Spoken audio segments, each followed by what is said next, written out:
Previously on Mad Max Original Trilogy.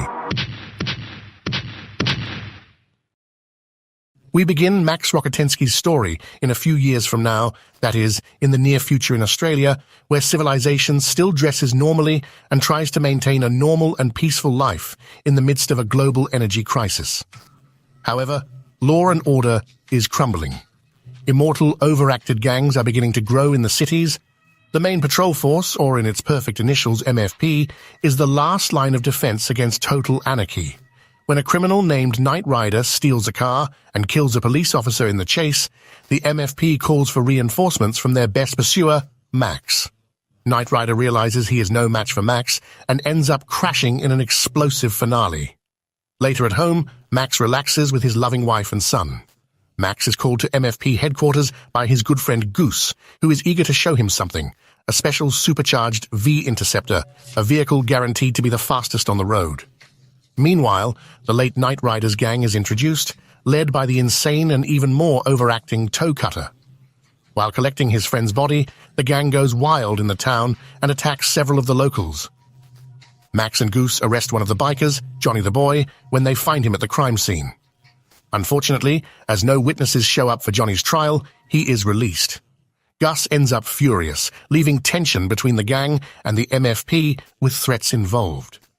In response, the criminals sabotage Gus's motorcycle, causing him to have an accident, but he survives and gets a vehicle to load his destroyed motorcycle and return to the barracks. Along the way, he is ambushed and severely burned when Johnny, pressured by Toecutter, throws a match into the truck's gasoline spill. After seeing Goose's disfigured body in the hospital, a furious Max, tired of everything, quits the MFP and goes on a trip with his wife and son, and they live happily ever after. Oh no, there's still more movie. Unfortunately, Toecutter and his gang track him down, harass, chase, and end up running over Jesse and his son, while Max arrives, a few seconds too late to avoid it. Max, filled with anger, returns to the MFP headquarters and takes the Interceptor V to hunt down the gang. After running over and defeating several on the road, he is ambushed and shot in the leg. On the ground, he manages to reach his shotgun and kill Toecutter's right-hand man, Bubba Zanetti, just before he runs him over with his motorcycle. Toecutter, furious, is chased by Max, leading him into a head-on collision with a truck. His eyes pop out of shock. I don't know why. And his kappa is detated from his head. Later, Max finds Johnny the Boy and handcuffs him to a crashed car, leaving the vehicle to explode, losing gas.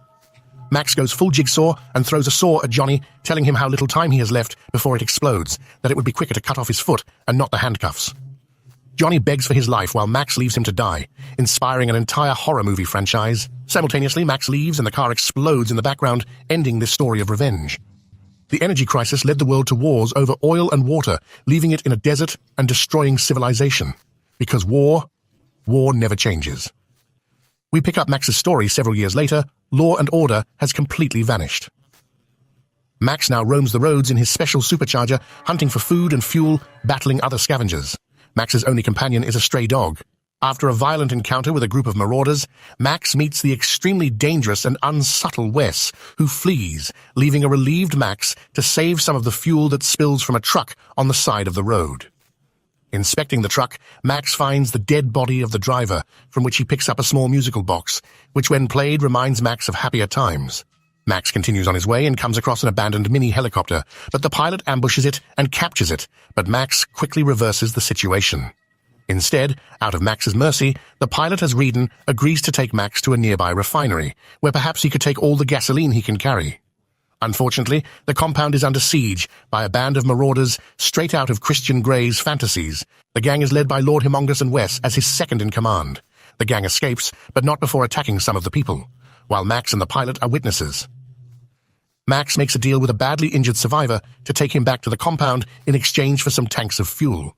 Unfortunately, the man dies upon arriving at the refinery, and the compound's leader, Papagallo, refuses to honor the deal. At that moment, Humongous' command returns with an ultimatum that he leaves the premises and the fuel and will spare their lives.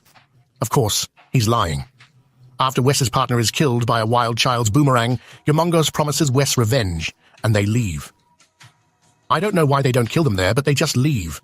The refinery group wants to leave with the fuel, but they don't have a truck to load it all. Max tells Papagallo about the truck he saw nearby and offers to bring it to him in exchange for the return of his car and all the fuel he can carry. Max leaves, reunites with the pilot, and they return with the truck, escaping the humongous marauders. Later, Max leaves with his interceptor, but is chased by a marauder's car equipped with nitrous oxide. Max is knocked off the road, and the marauder kills his dog, but the booby trap in Max's interceptor explodes when the marauders try to drain the fuel from it. A badly injured Max is rescued by the pilot. Later, Max asks to drive the truck as they try to escape the refinery with Pappagallo following him. Plus, the wild child and several others run over.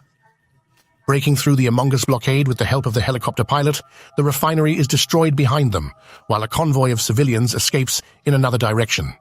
Pappagallo and others are killed as the marauders raid the tanker. The pilot sets Humongous's car on fire with a Molotov cocktail, but is shot down, and in a spectacular crash, Max kills Humongous and Wes. The truck crashes and is revealed to be a decoy filled with sand. The convoy of civilians escapes with the precious fuel in drums. The pilot survives, takes the wild child, and guides the survivors north, leaving Max a memory, a legend. Many years later, Max is crossing the desert in a truck hauled by camels when he is attacked by a pilot, who is not the previous character, although he looks exactly like him. I don't know what the point of that is. It doesn't matter. Anyway, Pilot 20 steals the truck and all his belongings. Continuing on foot, Max finds himself in Bartertown, where he meets Aunty Entity. Yes, it's Tina Turner. Tina Turner is the villain of the film. I said yes. Let's continue. She offers to give him supplies if he agrees to kill a man in a fight to the death. Aunty explains that the refinery is powered by pig excrement, and they don't need another hero. The refinery is controlled by a dwarf named Master and his bodyguard Blaster, whom Aunty wants to get rid of. Max starts a fight with Master Blaster and confronts Blaster in the Thunderdome. 2 men enter, 1 leaves. Max defeats him, but refuses to kill him when, upon removing his helmet, he discovers that he is mentally disabled. Furious, Aunty has Blaster executed and exiles Max to the desert on a horse. Eventually, the horse dies, and Max conveniently collapses. Max is found by the Lord of the Flies and is taken by these children to a nearby oasis where they live. The children are survivors of a crashed plane, who believe that Max is the pilot, who returned to fix the plane and take them back to civilization. It all falls apart a bit for the next half hour or so, as Max sinks into quicksand just like the movie. Later, Max sneaks back into Barterdam, where he and his gang of children free Master and make an explosive escape. By the end, the film remembers to which saga it belongs and begins a brief chase, after which Max, Master, and the children encounter the pilot who robbed him, whom Max forces to escape with the children, while he opens a path through the Aunty Entity vehicles. Aunty spares Max's life, while the pilot and the children return to the coast and find the ruins of the city where they stay and form a civilization of their own, once again leaving Max alone in the desert. If you like this video, don't forget to give it a like, subscribe, share, and the rest. I think that's all.